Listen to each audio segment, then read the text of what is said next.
You're listening to From the Chair, and I'm your host, Mike Hamilton. Join us each episode as we talk to athletic directors from across America.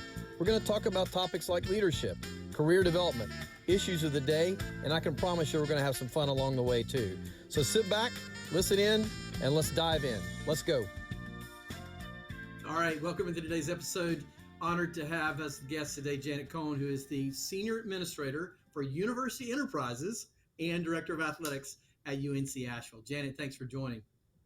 Hi, Mike, and thank you so much for inviting me to be part of this. I love listening and watching to what you've done. It's really helped me, and particularly the last couple of years. It's been very inspirational. Well, thank you so much. As I mentioned offline, we're trying to make sure that we have a place where folks can come and see what others are doing and hear it on an informal basis. And so we're accomplishing that at a small level. That we're on the right track. And today we're going to talk a little bit about your involvement in college athletics now for what's been quite some time. And in particular, we're going to talk about your tenure there at UNC-Asheville as athletic director now, since 2004, right? Yeah, I'm in my 19th year, and I like that you said quite some time and didn't say all the years, because then you would definitely date me a little bit. Seems, in some ways, it seems like just yesterday, but in some days I go, I've been really involved in college athletics now for quite some time. Yeah.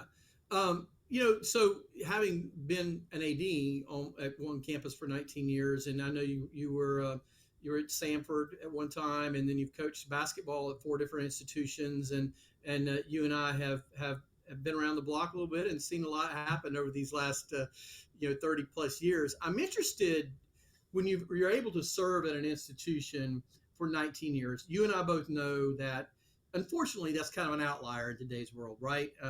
So many people are moving more quickly and the jobs are transitioning more quickly. But I do believe there's something to be said about consistency of leadership at a place. And I'm interested, I want to talk about that, but first I want to talk about what you have seen as your evolution personally as a leader, as you've walked through those last, now almost 20 years, and how you've grown as an athletic director.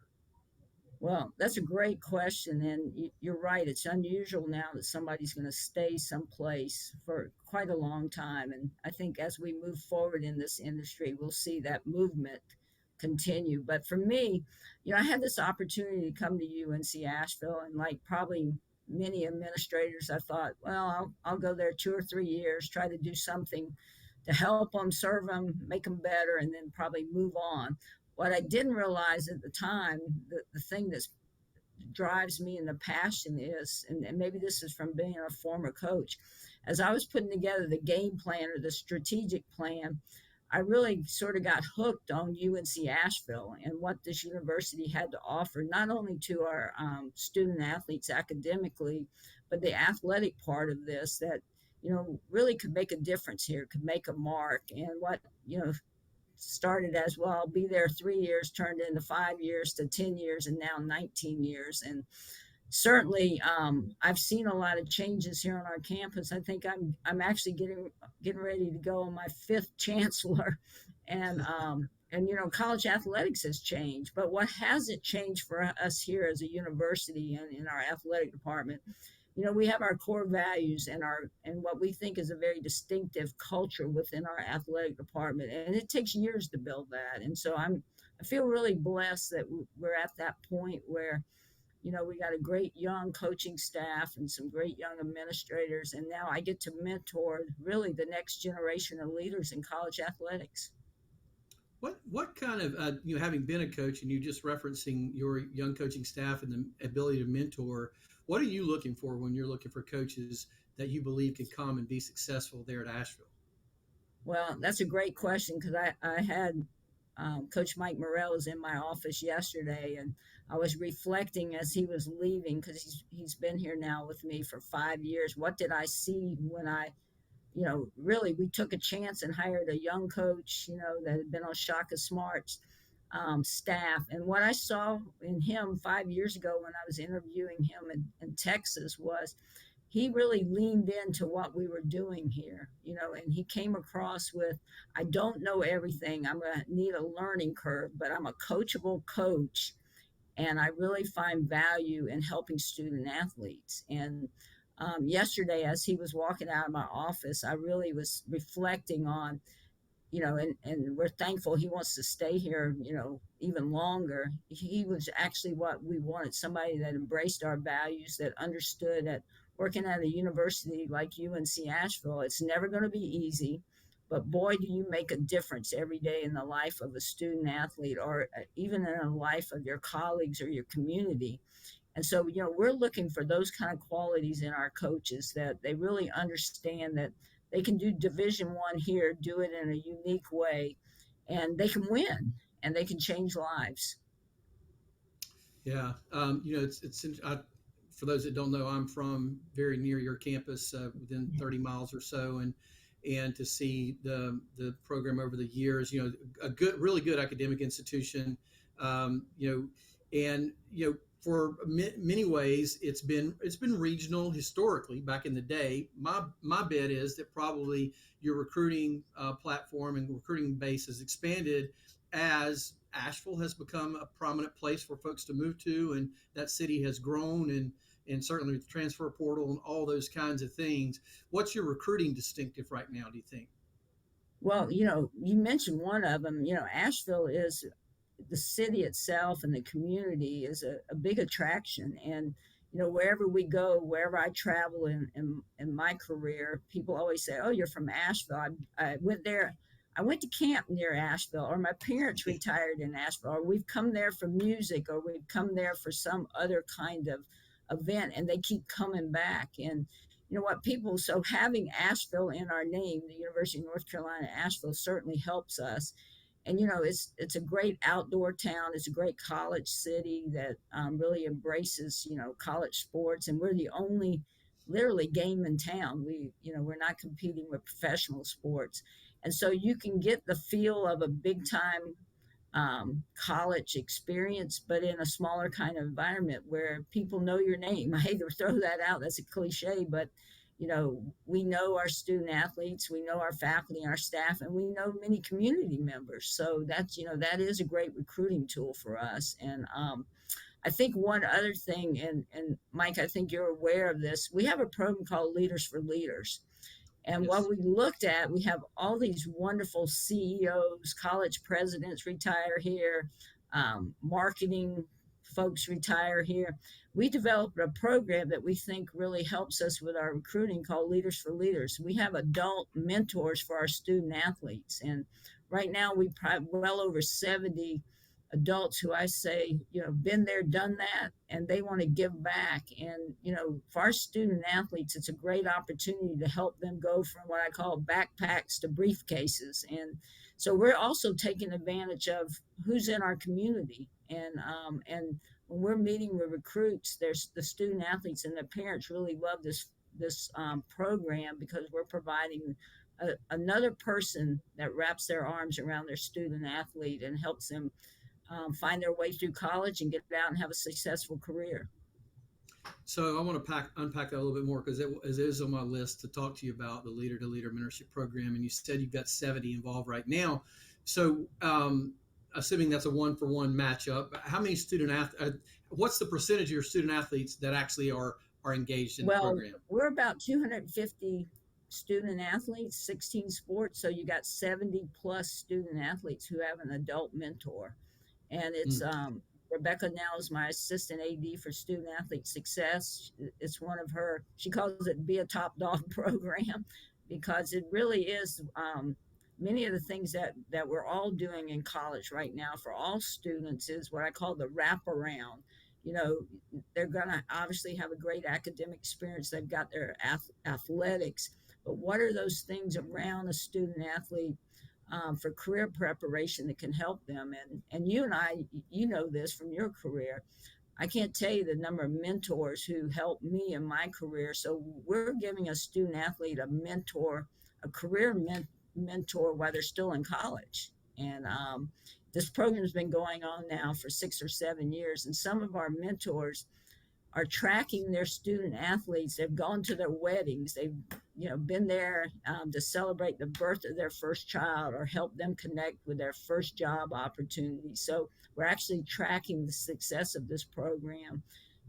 Does it help? We have a lot of our student athletes that end up going to med school or law school, and some of the mentors have done that, so they know how to help them in that area. So it's really a successful program. Yeah, so I'm curious, what's the door of entry for the student athletes? Is it a self-selection process? Is it based upon their year in school? Is it based upon risk factors? Is it an application process? How do the student athletes get chosen to be a part of it? Well, it's actually sort of a two-part thing. Not only do the student athletes have to apply to be part of this, so do the mentors. And then we have an advisory group of mentors who've been with us a while. And it's sort of a matching. Sometimes we laugh. It's sort of like speed dating in some ways. You get to meet some of those folks, and 99% of the time it works out great. Once in a while, a student athlete or a mentor will say, well, I really decided I don't want to go to med school, but I am now going to business. I'm going to go get my MBA. Can I switch and get somebody else? But so it really is a process where that student athletes have to really want to do this. And the mentors also, we screen those folks to make sure they understand the things they can and cannot do as a mentor with NCAA rules and other things. Mm, I like that a lot. So I was looking, I do research. That I hope that comes across sometimes in these in these podcasts. But I like to read, see what articles I can find in papers and your websites and all that kind of stuff, just to get an additional vibe for how you run your business and what you're doing. And in particular, one thing that stood out to me is your strategic planning process. There are a lot of people that talk about strategic planning, Janet, as you know, but a lot of folks don't end up actually fully executing on it. And I know you have had a couple of strategic plans during your time there. You're getting ready to, I guess you're getting ready to release your third. I'm not sure if it's out just yet, but I was reading your last one. Okay, the Believe, Achieve, Thrive plan that came out in 18 in anticipation of your new one here in 23. And I don't know, I don't know at a granular level everything about UNC-Asheville, but I could go through the plan and I could see some of the things that you have accomplished relative to your strategic plan. And so I'm curious, obviously you have a great belief in that. Are you bringing campus people alongside you with that, outside consultant with you? Why do you believe it's an important thing? Yeah, How have you seen it affect your program? That's a lot to talk about for here in a right. couple minutes. And answer is all of the above. And what I've realized that through the years, and once again, I'm not the smartest person, but I ask a lot of questions, a lot of people. And, if you really want to have a successful strategic plan, you definitely have to have buy-in from everyone: student athletes, coaches, staff, your campus, your board of trustees, your Bulldog Athletic Association board, which takes a lot of time, a lot of feedback. But what I've found through the years, and this is maybe another advantage to having been here, the first one we did, we got some buy-in and we got some success, which taught us let's get more buy-in and get more success. And so, as we've developed these processes, that's been a key part of it, getting that involvement. And the other thing that's really worked for us, and maybe this is the old coach in me, strategic plan is game plan. And sometimes the game plans have to change a little bit. You have to be adaptable. But also, it becomes very clear any strategic plan, you've got to have some accountability. The AD cannot do the plan by themselves. And so, assigning different folks in my department, which also gives them great experience because they're in charge of something, some part of this, which they feel like they've got buy-in and leadership. And then having that regular, we're meeting to say, where are you on this? Are we going to hit this deadline? Okay, you got that one done. What do you want to do next? And so we've just kind of good to great. We got the wheel turning and we keep it going. And you're right, we're getting ready. We just worked with Huron actually in the fall to do a study, a real deep dive into our athletic department. And out of that study, we have actually just put the final touches on our new strategic plan. And one of the first things I've done with that is put it in a grid each of the goals, each of the strategies, who's responsible, what's the timeline, and and maybe I'm relentless. I'm definitely a bulldog, so this is great. I'm relentless. I hang on. I bring that to almost every meeting we have, whether it's a board of trustee meeting, whether it's my senior team meeting. And I'm like, okay, where are we? Where are we on this? Okay, well, we're not going to quite make that one. What do we need to adapt? And that's at all levels. We show it to our student athletes. We ask them what part, this is your part in this. We need you to do this. And this last one we just did, the Huron group was really because I needed something a little different. Because remember, I've been here a long time, so I got to stay fresh, Yeah. and things have changed. And, we need a little more expertise to get our next strategic plan. And that had the entire campus involved, especially at the senior staff level, with my colleagues that serve on the chancellor's senior staff. Our board of trustees has been involved with it. So we feel like we've got a plan to roll out here, in the next couple of weeks, that we have a lot of buy-in that's going to give us some direction for the next several years. And we were able also, the transformation report came out about the same time, in the fall. So we were tying things that fit in beautifully with our timing. So I'm excited about it. It's going to be dream bigger, achieve more. Because we have to dream a little bigger, but we have to achieve a little more. Sounds like a coach, doesn't it? Let's Yeah. keep going. Yeah. Sounds great. Sounds like you're laying some groundwork for the future for sure. So it would not be a stretch to say, you know, we've seen changes through the years, no doubt, right? APR, scholarship limitation changes, different rule changes, et cetera, et cetera, et cetera. But it would not be a stretch to characterize the last 3 or 4 years probably as the most tumultuous. I don't know if that's the right word here, but certainly a time of great significance in terms of the uncertainties and change. And it's everything from Austin to, the COVID, obviously transfer portal, NIL, et cetera, et cetera. So when you start looking at this particular element in your strategic planning process, do you look at those kinds of things more from a tactical standpoint, or is there an overarching theme strategically that you think can speak into this particular time in our history in college athletics? Well, I think it's a little of both, and I'll back up because you said literally last 3 years. When COVID hit us in March of 2020, we were shutting down. Um, Strategically, we took a different tactic here.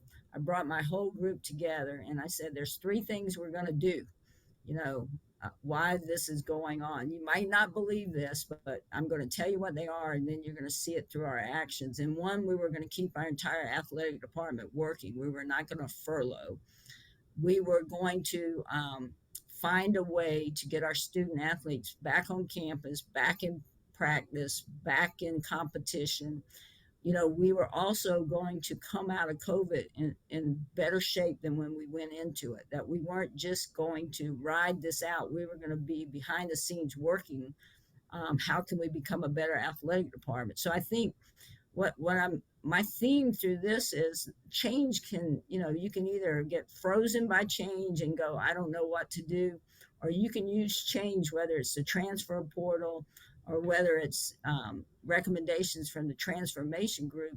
I'm more of like, let's attack this head on. Let's figure out how to turn this into something positive. And, with the transformation recommendations, we were already or are already doing a lot of those, but we weren't really putting them together into a holistic plan. So we use this opportunity to how do we put our whole student athlete program into a holistic benefit. So we're using this strategy and tactics to try to get better. And I think that's going to be really important going forward. Mm. So you have been involved in gender and equity issues for a number of years, and we have certainly seen changes in the rooms over the years on so many fronts. So I would say there's been progress, but I'm a white male saying that. You Okay, are. so Is that obvious? And so I'm really interested in your perspective as to someone who's been around this for a while now. That what you've seen in terms of change and commitment to more equity and diversity in this subject All matter. right. And Mike, I get asked that question quite often, especially because we've been, celebrating 50 years of Title IX and Yeah, people have paid attention a little more. And my answer to that, we have seen some positive change, but with that being said, there's still some things that are very concerning to me.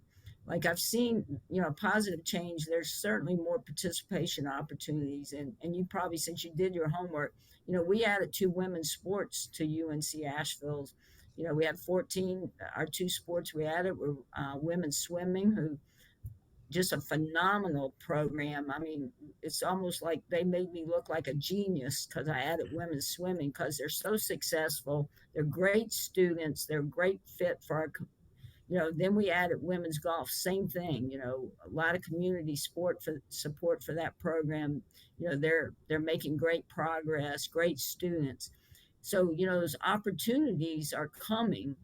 One of the things that's really concerning for me, this is me personally, I still want to see more women have leadership opportunities. And as you know, you look at the data, for a while we were losing women coaches coaching women's sports. And, yeah, and hopefully, that's going to change as we see. I actually was looking at some of the statistics from who's left in the women's championship, the Sweet 16. You see a lot more women coaches and a lot more um, diverse women coaches that are coaching now in women's basketball, and we have to continue that trend. How do we give the women the opportunities and encourage women to go into coaching? It's a great profession, and part of that is too, we got to see some things change with the salaries, and some of those, still we have some inequities. And and that also goes, if you look at college presidents and chancellors, there's still not as many women who are leading our universities, who then make the decision to hire a female AD. And I guess that's another reason why I've stayed here at UNC Asheville. I'm actually the second female athletic director here. Joni Comstock was before me. It's very unusual that a university will hire two women in a row. And UNC Asheville is very proactive on all things gender equity and diversity. And so we've had an opportunity to do some things here, but across the landscape, we still have work to do. I mean, we really yeah. do. I'll say this. When I'll brag on the University of Tennessee for just a minute, if I can, You even though I've been should. gone from there 12 years. I think Tennessee saw women's athletics as something that mattered a long time ago. And Joan Cronin, who is a dear friend of mine, and I know you know her, the things that she's done through the years for women's athletics, or it's untold, right? But what I was going to say is, during my time there, where Joan and I were working together, and for those who don't know, we had I was my title was director of athletics, but Joan was women's athletic director. So it's kind of may sound confusing to some, but we had an administrative structure for women's athletics, and we were committed to. Now you had to be successful, right? But we were committed to trying to achieve close to salary equity, and this has been 10, 15 years ago. And so when you looked at our tennis programs and our golf programs and our baseball and softball programs, and Pat Summit was making more than Bruce Pearl and all that kind of thing, and you have to have a commitment to that as an institution for it to work. Yeah, you definitely have to have a commitment. I'm glad you brought up Tennessee, and Joan is a good example. And I don't, Joan and I are friends, and I don't know if I've ever really told her this. I'm from the low country of South Carolina.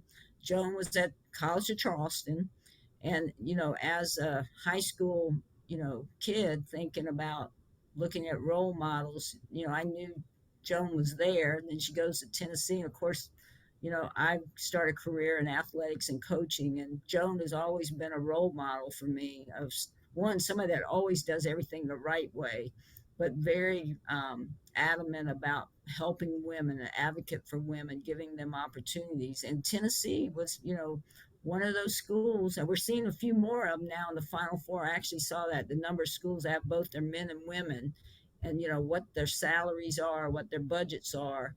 And I think Tennessee was really one of the leading schools to do that. And so, Joe was a big part, but the administration at Tennessee made the difference because they Right. believed in it and supported it. Yeah, well, and let's be candid. Pat and her influence helped to drive some of that too. So, Wow. for sure, just a legend. So, I got two or three more things here before we wind Okay. down. First, this is kind of a little bit non UNC Asheville, but maybe it is. You were a founding member of the Asheville Buncombe Region Sports Commission, and Right. there are a lot of regions and towns that have sports commissions. Um, and Asheville has hosted a number of different kinds of sports events through the years. Obviously, probably one of the most prominent ones is the Southern Conference basketball tournament that they've Mhm. become known for.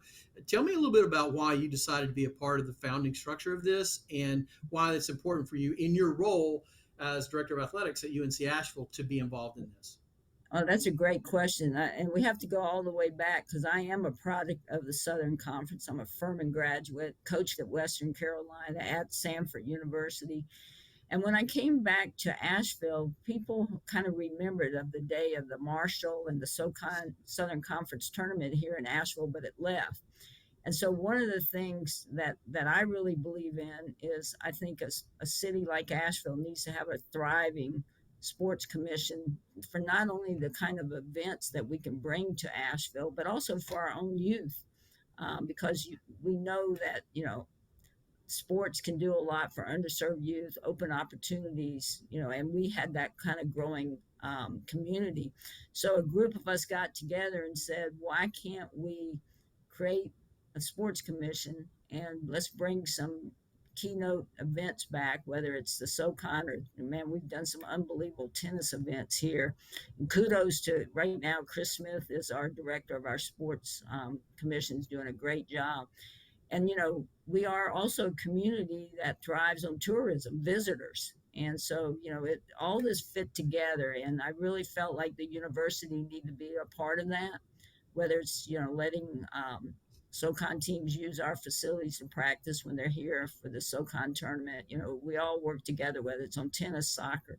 So it's really been a great economic driver for our community, but also a way to really promote sports to our own community members. Mm. Um, so, men's basketball committee, you've had the opportunity to Yeah. serve, and uh, just I won't even ask a specific question. Just your reflection from that Um, particular. I mean, it's for so many um, athletic directors, Janet. I don't think. I mean, I think a lot of folks say, "Gosh, I really would love to serve on the men's basketball committee someday in my career." Probably saying that without fully realizing what that means in terms of actual work that has to be done. Actual work is definitely a lot of work, and you have to keep. Wouldn't change it for anything. Unbelievable career experience, and first of all, I am a former basketball coach and have a passion for the game, both men and women. To have the opportunity to be selected on that to serve on that committee was an unbelievable honor to represent the Big South in our university. Very eye opening to get on the committee. And Mark Hollis told me, like, maybe the first or second, he said, after 5 years, you really would have spent one entire year away from your real job. Because remember, you're not getting paid to serve on this committee. And Right. I thought, nah, surely not. But as you start adding up, like, people don't realize it's not just something you do selection Sunday. I mean, that committee is working year round on really, trying to put together the best championship possible. And there's a lot of learning, a lot of, you know, work with the conferences, with individual schools. On a personal note, you also, some of the best friends in college athletics have come from being on that committee. And some of the most learning, it's not like you can go to school on how to be an AD, but because we spend so much time together, like if we're going out for a walk or something, taking a break, from committee work, whether you're talking to Bernard Muir or Kevin White, you just learn so much about college athletics, about philosophy, about, hey, what are you doing on your campus about this? How can that apply to a mid major? I, people ask me, would you do it again? I said, I would definitely do it again. Um, just for the fact that I just learned so much. And I also realize, I try to tell people this now, when they're, especially right now, we're in the heart of March Madness and they all think they know what happened in the room, which is not what really happened in the room. Like you really cannot understand the amount of work and dedication that committee, those 12 people now that put into that. They're really trying to do the very best they can for college men's basketball. I'm sure the women's committee is doing the same thing. And they take it really serious. I mean, it's serious, and it's no like, gee, let's see if we can put UNC-Asheville against Marquette because Mike Morrell and Shaka are friends. No, it's none of that. But man, I tell you what, I wish more people could really understand what really goes on in that committee work because it's phenomenal. I think there's been this process where they're trying to involve media and other members in some mock drills in the seating and so forth, and I think that's an important part. And look, the reality is in fans' eyes and media's eyes, there's all gotta have something to talk about, right? So there's always gonna be holes to poke, but I think overall, once as evidenced by this year so far, it's been a great tournament. And I want to turn our attention to that on the last question. In some ways, I hesitate to call out a specific team or a specific student athlete because I know you've got student athletes that are getting it done across the board in all your sports, and teams are successful. But in particular, since we are in the middle of March Madness when this particular episode runs, it's been a magical basketball season for UNC Asheville. And for Absolutely. me, I was able to see some of that because, candidly, Drew Pember's family I've known for a long time, and I've known who he was and watched him grow up since he was a little kid, right? And so, a kid that goes to Tennessee originally averages 2 minutes a game, I think, and then he comes to Asheville, and I don't know the final words are, but certainly a candidate for Big South Player of the Year and a finalist for National Player of the Year, and set a new scoring record for you. Just maybe I'm not asking for comment on Drew specifically necessarily, but just the run that you guys have had this season and how special that's been. Well, the season was magical, and I am going to comment about Drew just because of something you just said, since you know the family. Everybody knows he's Big South Player of the Year, Big South Defensive Player of the Year, MVP of the championship. I mean, uh, a very unique Big South player, probably one, maybe one of the best ever. That somebody else can decide that. In my opinion, I'm biased. I think he's. But what I want people to also understand is what a wonderful young man this is. And I do spend a lot of time with our student athletes, and Drew truly is very humble. He wants his team to get the credit, which makes me think even higher opinion of him and what he's doing to help us here at UNC Asheville. That kind of person he is really talk about all American person, and I know his family too, and great family support. You wouldn't want anything better. Drew coming here, obviously, that's where you coaches across the country have learned to use the transfer portal. And Yeah. our connection with Drew was our point guard, Trent Stephanie, and Drew had played together.